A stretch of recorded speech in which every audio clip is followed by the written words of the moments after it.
I always wanted to be a writer, and I did like I think all writers have to do.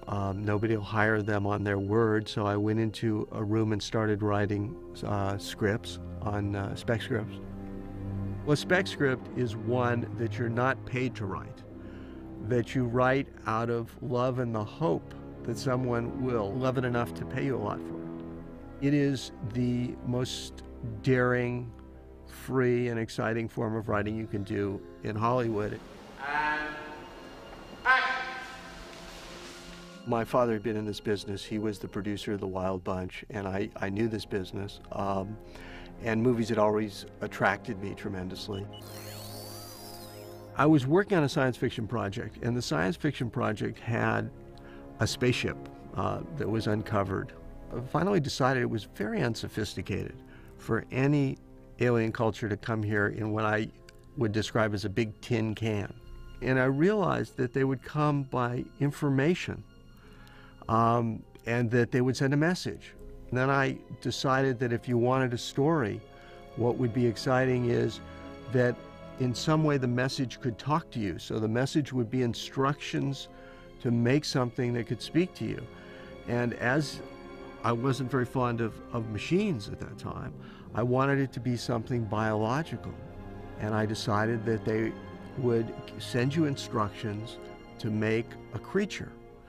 And they would want to send you instructions to make a creature that would survive in your environment. So it would probably need your DNA to have all the equipment to survive on whatever the environment of the people who received the message. And this idea and this treatment I originally had was called The Message.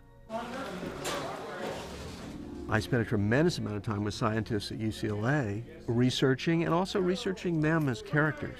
I spent a lot of time in an organization called CECL, which is a organization at UCLA of tremendously significant scientists that have an interest in the evolution and origin of life and the universe. I talked to people at SETI. I made some calls to them, and I think everyone was incredibly receptive. And they found the ideas intriguing and legitimate. I also went down to the Human Genome Project down at the Salk Institute, where people were working on one of the chromosomes. And I talked to them about how the genetics would work, and they talked to me about what they could already do genetically to create new creatures. I think the final result of the movie in some ways disappointed them, but my conversations and their enthusiasm for the ideas we shared and was strong and interesting. One of the great things about our scientific community is they share their information freely with everybody. I mean, that's one of the things about the Human Genome Project that was so terrific. They share the information with everybody, and that's how we've built such a body of science. You say Christian? Well, I went around town, and I pitched this idea for quite a while. I submitted it, and it became very popular. 5 studios tried to buy it, or made offers to buy it. And of those offers, I chose MGM. It's a very exciting time when you participate in a script auction. The process is a very quick auction, competitive process in which the writer has a great deal of control. He owns the material, and it's his choice where to take it. Instead of asking for a job, he's being asked for his material. And it's always nicer to be asked than to be asking. I was one of the producers, which is part of the control you get with a spec script that when you're just hired, you most likely would not get. It's a very political event, making a film. You're always asked to make changes. Everybody has ideas. Everybody has their favorite ideas. There are a lot of alliances. There are a lot of alliances break up. When people agree with you, you tend to move right over to their side of the room and try to win the argument with them. And when they disagree with you, you move to the other side of the room and find somebody else to try to defeat their argument. You always miss scenes you wrote, ideas you had, dialogue you had, that You spend virtually years putting together this construction, this design for a movie. These words that are an impassioned kind of letter about how to dramatize these ideas, to dramatize these emotions, to dramatize these images, and you shed tears over every image you lose. You rejoice at some of the images you gain. You realize there's some compromises in life and you're not going to get everything you want. Even if you had complete control, you wouldn't get everything you wanted. There's something I very much like about the movie and something that's in there and I would have liked to see expanded, where Marg and Michael Madsen are talking about maybe we're weeds in the universe and something was sent to pull us up and uproot us. She would make one excellent biological weapon. If someone out there thought we were some kind of galactic weed that was going to spread through the universe. And that is a kind of idea about what is our place in the universe and how would another civilization or species see us. Maybe we're not just a potential friend. Maybe we're a competitor. Maybe we're a resource.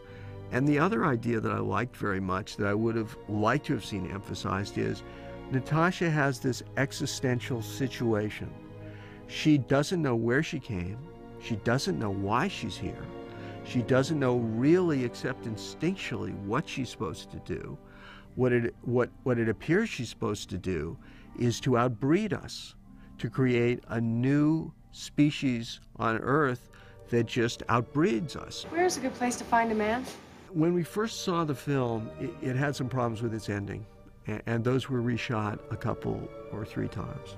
The original script worked more on a love triangle in which the hero, Syl, and Marg were in a love triangle, and therefore it was a competition for the male, which is themed to the movie to some extent, that a female comes here and has to compete to find the superior mate.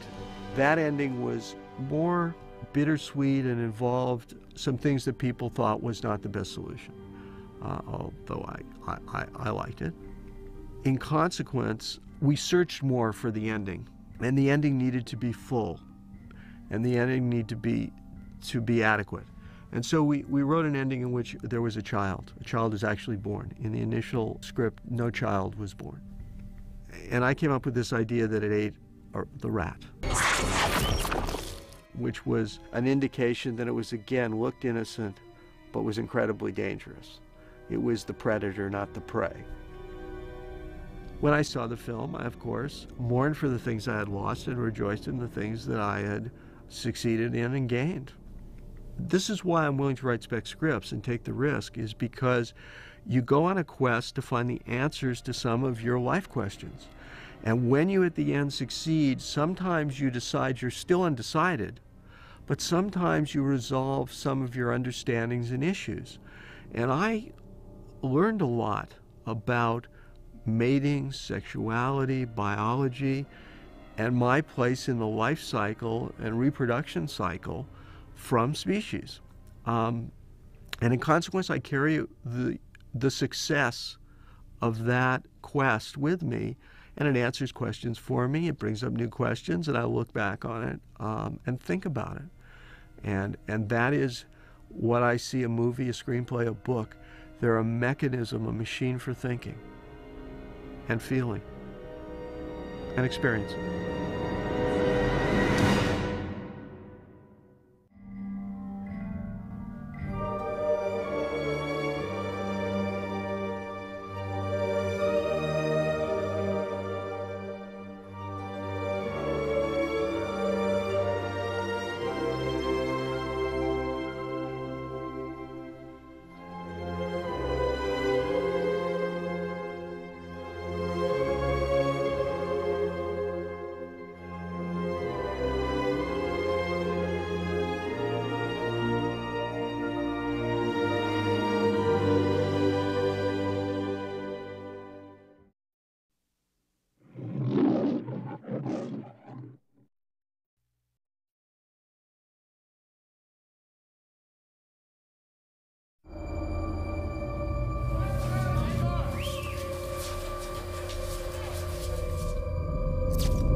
story revolves around a message that gets received from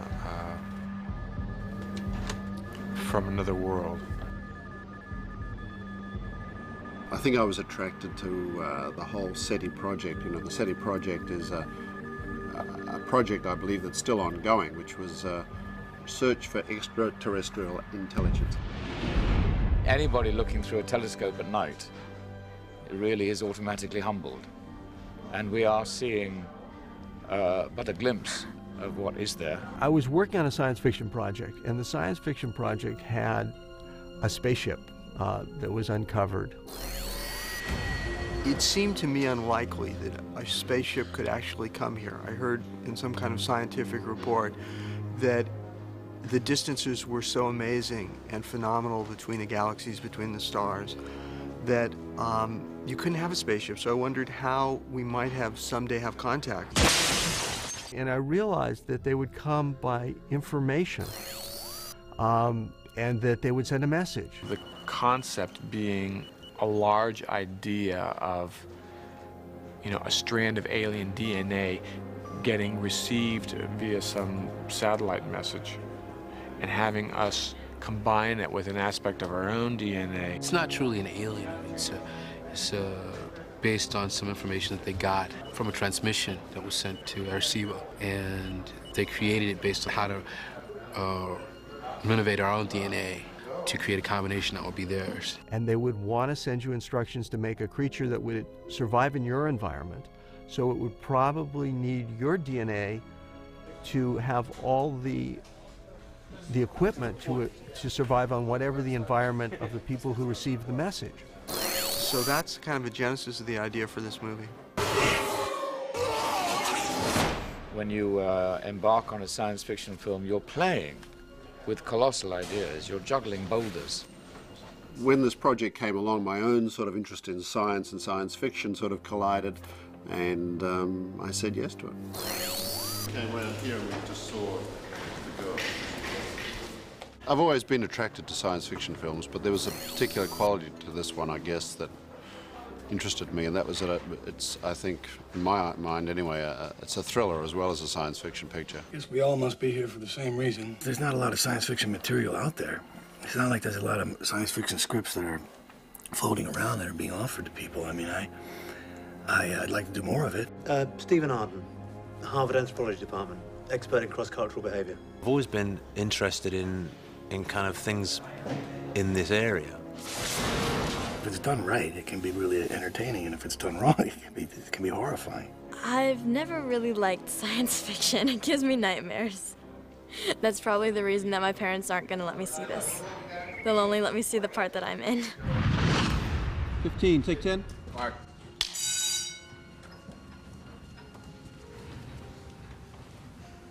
Wake up. 15, Delta, take 2. Mark. Here we go. And action.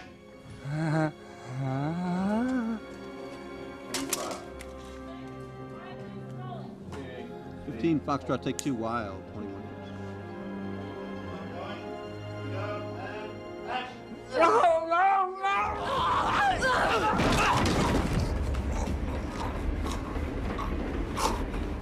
These actors have all got a great sense of timing and humor, and a very eclectic cast in a way, you know. A couple of trains came through here around about the time she escaped. Ben Kingsley leaves me in awe. He is remarkable. He's just classy. There's nothing more to be said. He is simply amazing. Ben Kingsley plays the part of Fitch, who's a scientist who's created this being. He's kind of like Dr. Frankenstein, you know. He created this problem, and now he's stuck with it. We decided to make it female so that it would be more docile and controllable. More docile and controllable, huh? Well, I guess you guys don't get out much. He knows what she is before we know what she is.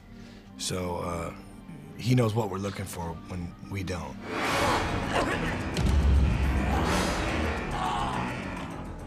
She's my child. She's my creation. She's my daughter. She's the woman that I have breathed life into. His feelings are slightly ambivalent, my thinking is, because he created this thing to a large degree, and has watched it grow up, and then was given this mandate to destroy it. The decision was made to terminate the experiment, to run more research so that we could determine what we were dealing with. At one point, they realized that this thing is not quite what they had hoped for.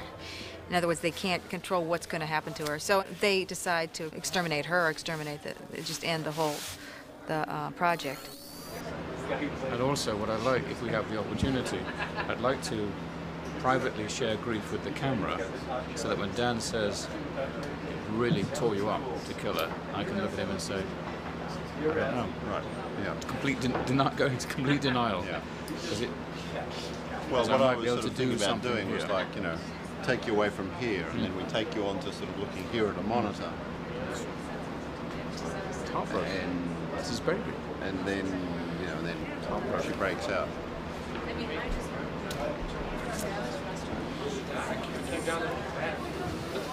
Because Fitch has created this young woman, he senses that she is probably the most intelligent being on the planet. He therefore has to choose a conglomerate humanoid, a group of people, and try and forge them into one master intelligence to overcome her. You created a monster with some kind of formula you got from outer space. The damn thing got away, and now you want us to hunt it down and kill it. Michael's the kind of action hero of the team, Michael Madsen, being a Army investigator. Well, I think he's a man of a few words and very decisive actions. Coming stakes, Mutt. Hot gun. Fire the hole. Second stick. Smucker. All set? 1, 2, 3, action!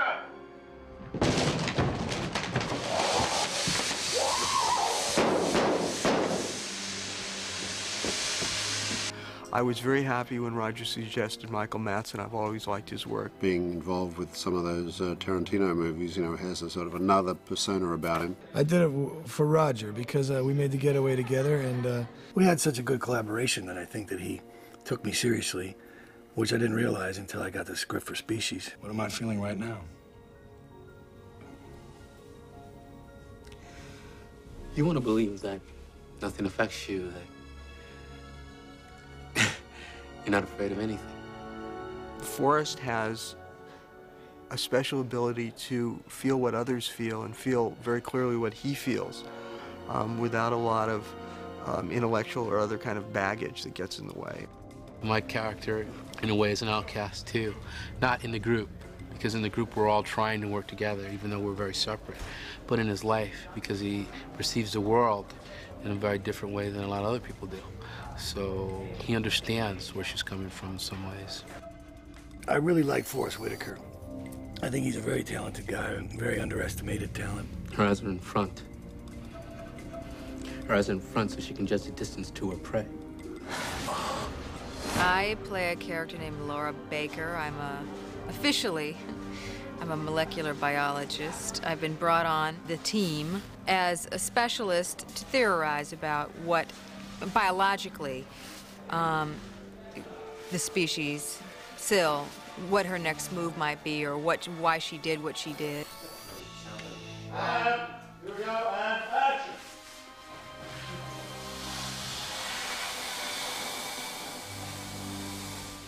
Fell through the grate. Can you lift up the grate? Fell. Hey, you need to get the bolt out from under the grate. Went through the floor. Oh my God! I've never seen anything like this. Come on. Fitch, let us out! Open there! Man, I can't let you out till I know what's in there. Let's shut the other door.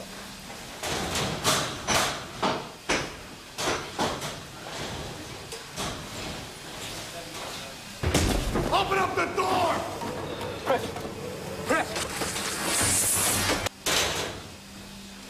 That's just plastic.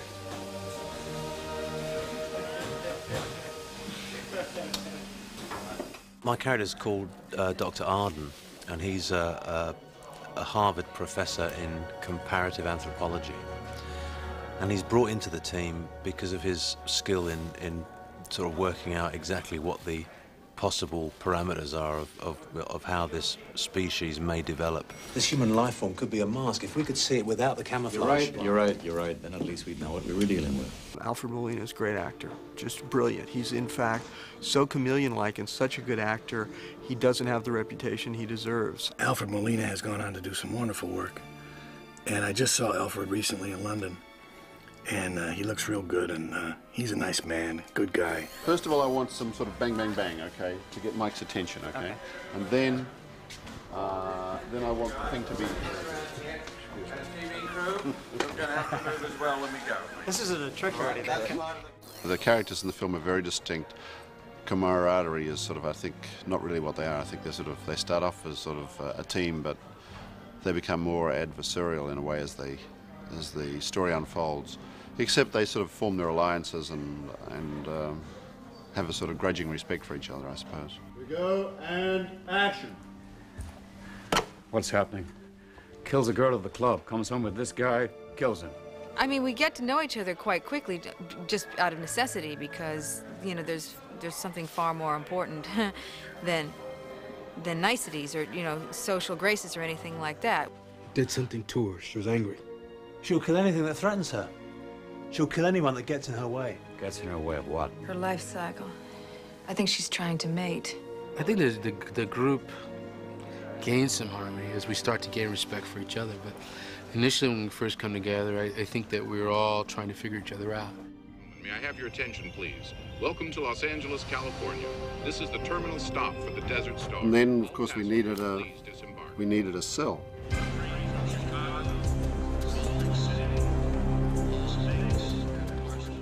And I remember finding, you know, somebody who could look spectacular and also could act was no mean feat.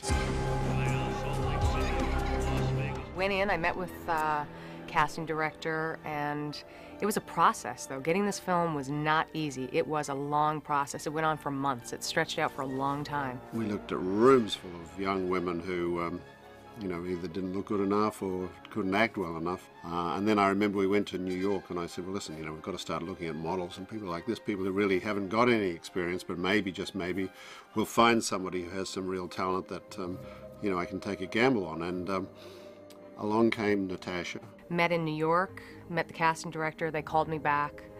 Then I was like off again for a couple months modeling somewhere, thought it went away.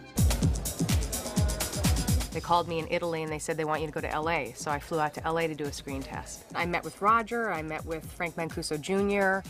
They were helping me before the screen test. She was, you know, completely, you know, I don't think she'd ever done any acting, but she looked great and she really was very convincing in those first screen tests that we did. I remember doing a screen test there. They had set up a whole stage with a hot tub and to do the scene, I guess, where I keep Whip's head under the water and stuff. So that was part of the screen test process. And I was just very out of my element, but having a good time. And there was really nothing to lose, you know. For me, it was just, I wasn't that stressed out about it. Although as it got closer to actually getting the project, I was getting more excited. And we got her back a few times, and of course, you know, making a decision with somebody who really hasn't done anything before is never easy.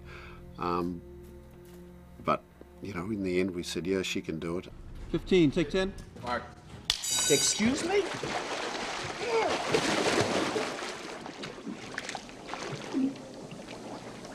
He's dying.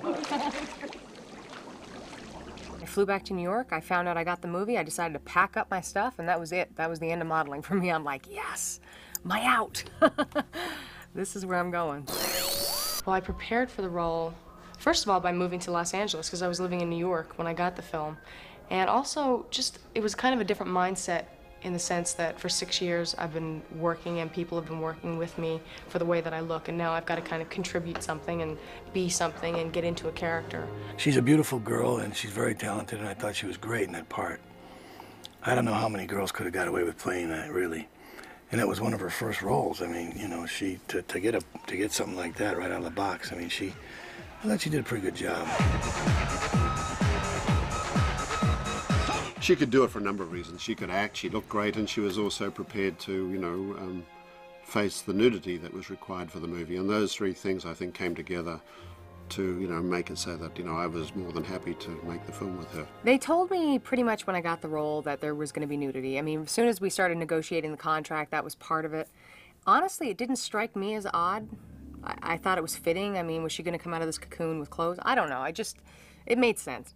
I just remember getting the movie, and now I've got to go to the read-through, and I go into the room, and around the table sit Ben Kingsley, Alfred Molina, Michael Madsen's directly in front of me, and Marg Helgenberger, Forrest Whitaker. We're all just around the table. Literally, I brought a cup of coffee, and my hand was shaking so much, so I had to kind of let go of all that and really just try to work with the actors and be comfortable with that. Being my first film, it was kind of a little scary, Sound speeds. Background action and action. When you're working with great people and you got a good script, it is a lot of fun, and I had a great time with Roger, I really did. We've got monsters, we've got kind of weird computer stuff, we've got kind of these extraordinary sort of effects.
Now you had a curve in it. Yeah. Put that back in. Cut, please. Open the door and get around. Mistakes, Mark. Right, go. Right along.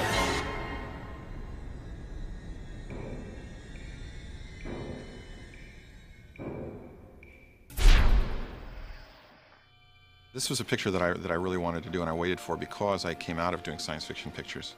I was an effects designer before I was a production designer.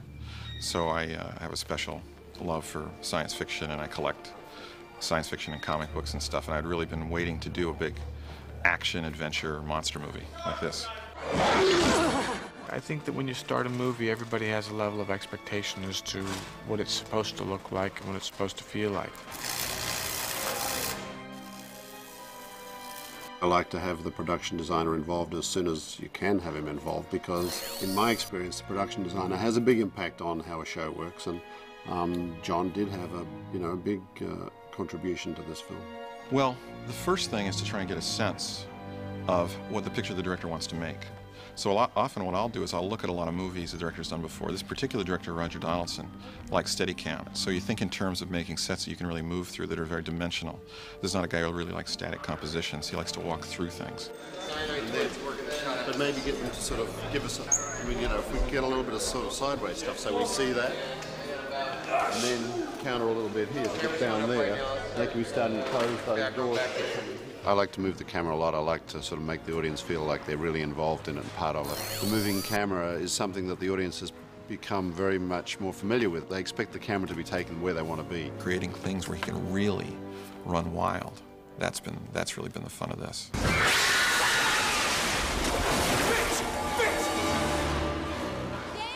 Then there's a matter of, do you want it to look like other science fiction movies? Do you want it to look realistic? I keep forgetting you guys are here. I approach my filmmaking from a sort of trying to make things as real as you can.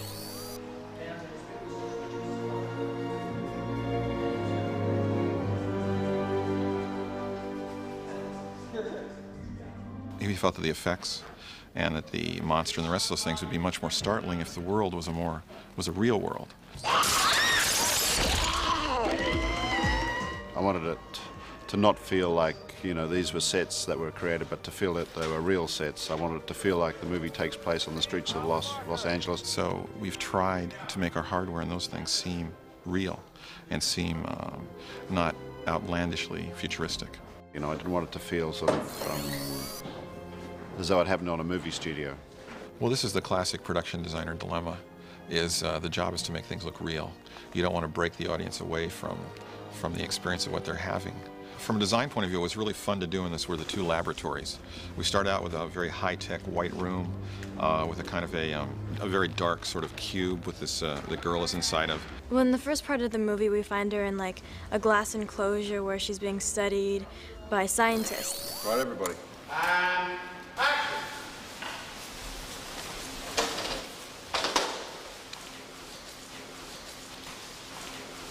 Back off. Keep further back, further back.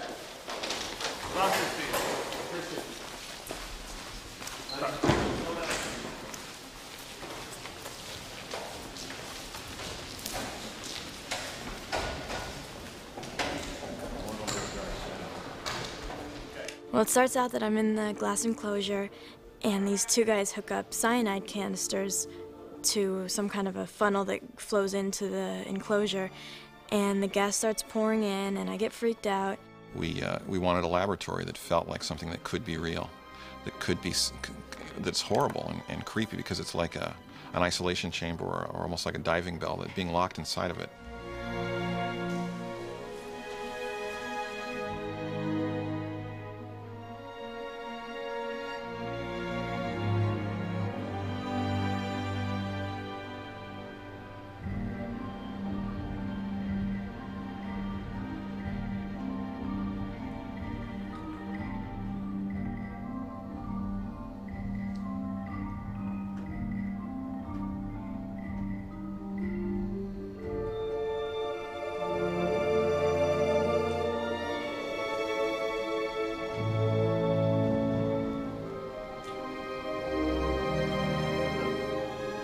Cut and open the door and get her out. Cut, please. Open the door and get her out.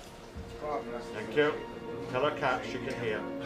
I get freaked out, break through like 3-inch thick, shatterproof glass, and kill a couple people along the way, and find myself in an open area with helicopters and guys chasing me and shooting me. So that from that point on, she becomes a hell of a lot more aggressive because she becomes, you know, a survivor, and not knowing what the hell's going on with her, she finds herself on her own.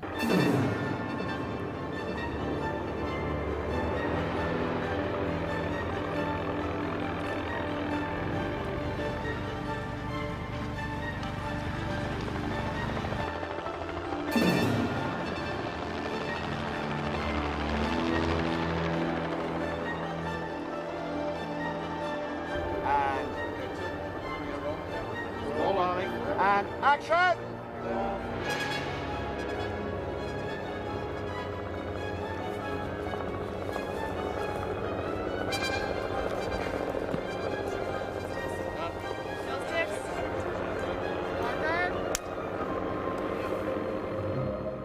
The running wasn't so as exhausting as sitting in a makeup chair for 4 hours getting the fat face on was. That was probably the toughest part of the whole movie, but I really enjoyed it because I'd never done anything with special effects like that before. 3 tail markers. Rolling and marks. Marks.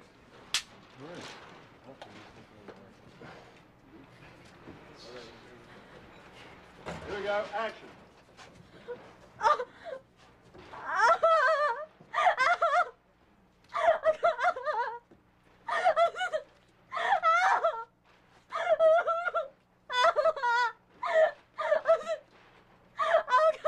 Stop a minute. Explain that. Just put along the lenses. I think That was great. That was great on this side. That side, you guys were still being pansies. I get cocooned and I grow up to be like, I don't know, 18 or 19, and that's when Natasha steps in.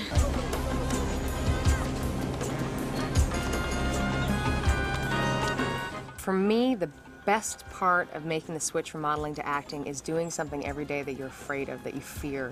And for me, the next movie, 10 years later, the next movie I do, I know I show up some days and there's fear. There's new people involved, there's new actors, there's new scenes, there's new material, and there's fear, and there's, you know, pushing yourself to accomplish something, to get over those barriers. Are you foreign?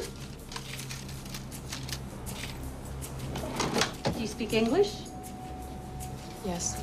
I think that initially she learns by imitation. I think that she observes and she sees results, she sees cause and effects, and I think that she sets herself on a similar path. Because her childhood has been in an isolated environment, she's learning as she goes.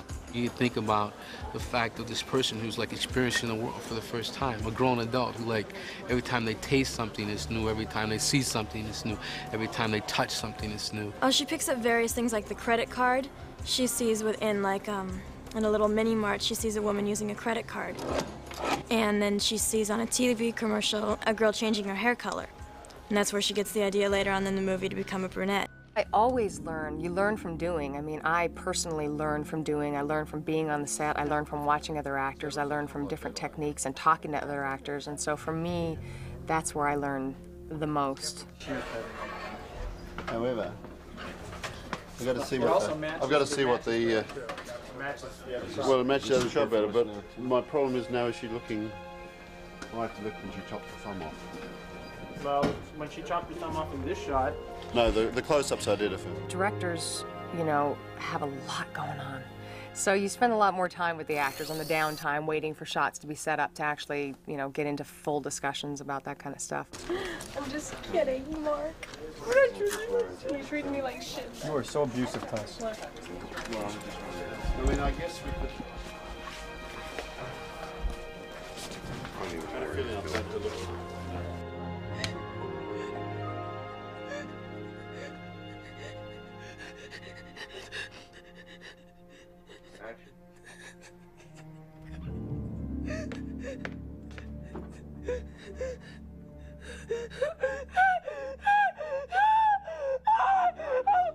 Oh my God!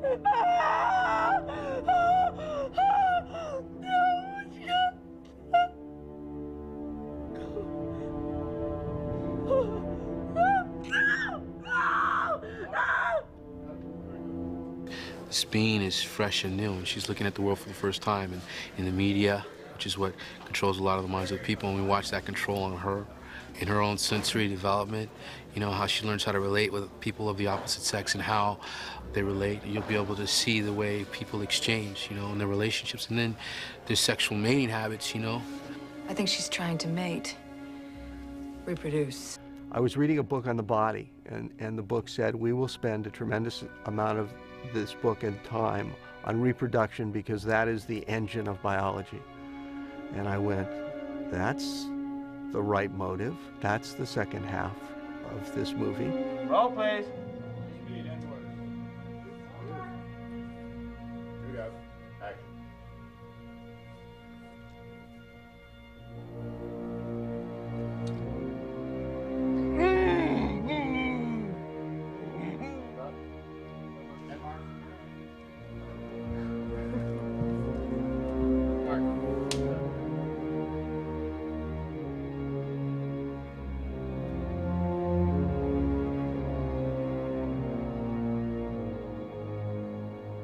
Got it.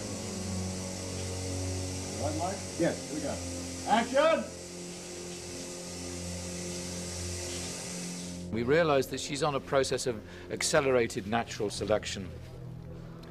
She's like the Darwinian theory in 2 weeks. Cameras on the move.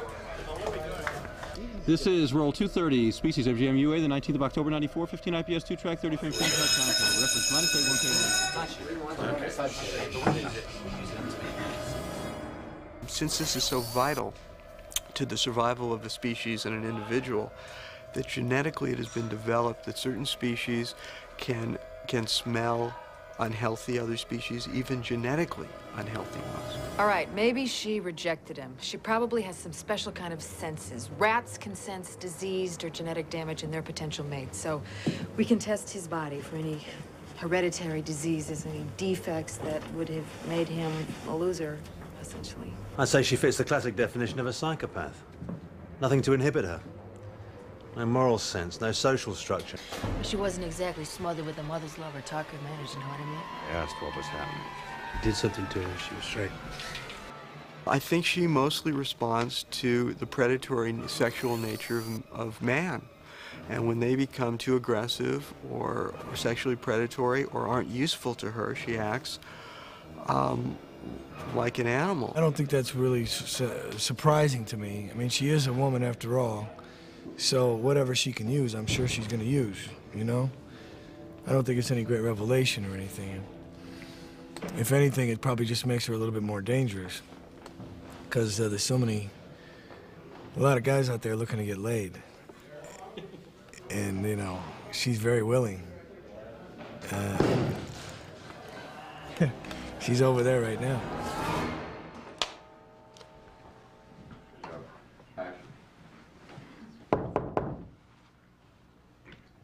Marg has her own biological imperative to pursue in the process of this, which is a kind of mirror to Sills to a great extent.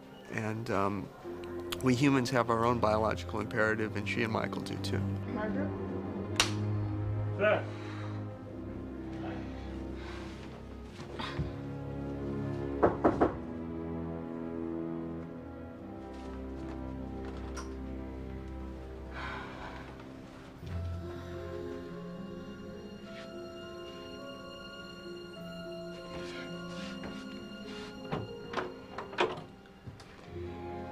Hi. Hi. We wanted to have a romantic scene. It was good for me because I hardly ever get to do that kind of thing. I'm always the bad guy and I never get the girl. And so we both wanted to make it playful, but we wanted to make it nice.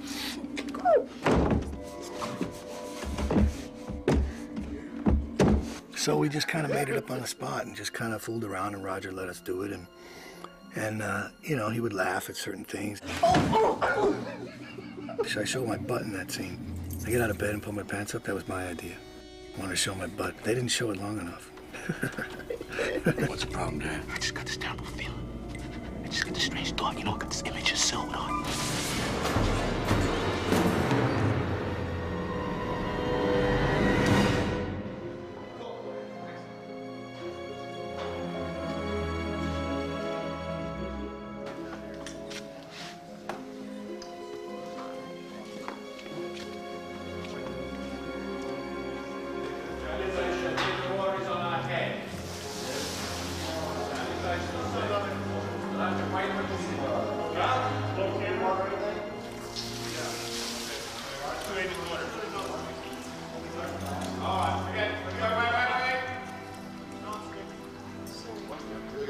Action.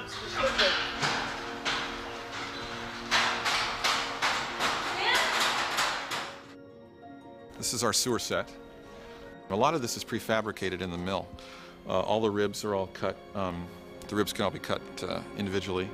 And you don't really go on stage until you really need the stage. So you do a lot of building beforehand. One of the things that's interesting is you notice all these ropes. Again, what I talked about earlier about trying to build a set that can really be shot.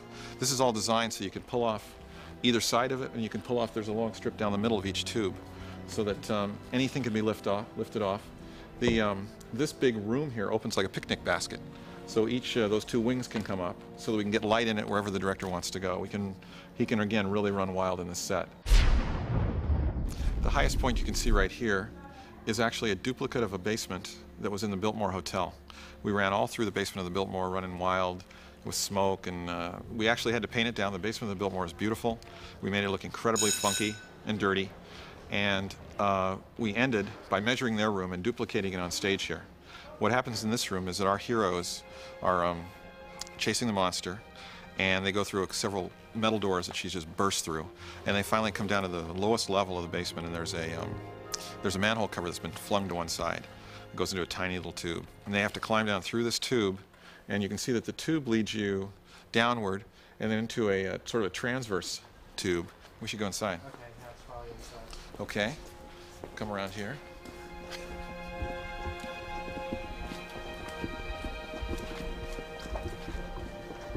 So, this is our sewer.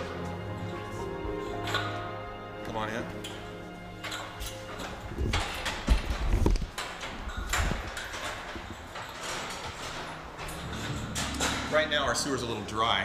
It'll eventually have, in these areas, we'll have about 6 inches of water, which will be dyed so that it'll be, you won't be able to see that it's no deeper than 6 inches. It'll appear to be a lot deeper. This is where our monster is blasted through this grating. We still need to do a little more work on this. Well, now that we're in the bulk of the sewer, this is, they follow a trail of bubbles in this direction down to this big room. Well, this is one of the areas that was built to take advantage of the actual pits that were already in the stage when we came here. So we contrived to make all these bends work for us so that we have the parts that are only 6 inches deep, but they flow into this area, which is much deeper. And we can have a gag here where the monster can burst out of the water and nail one of our heroes and drag him back under. And we can have any amount of action here we want.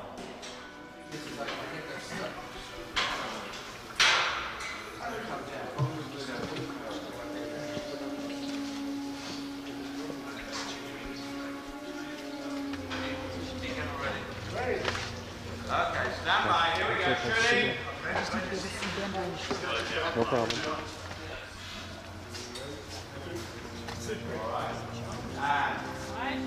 You all ready? Come on, Gary. Shooting. Just be quiet. We're rolling. Speed on me.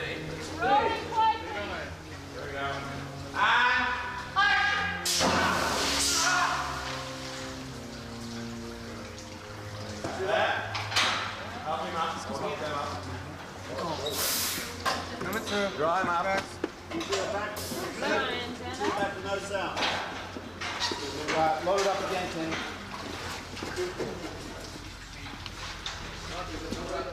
The truth is, this is an utter fantasy.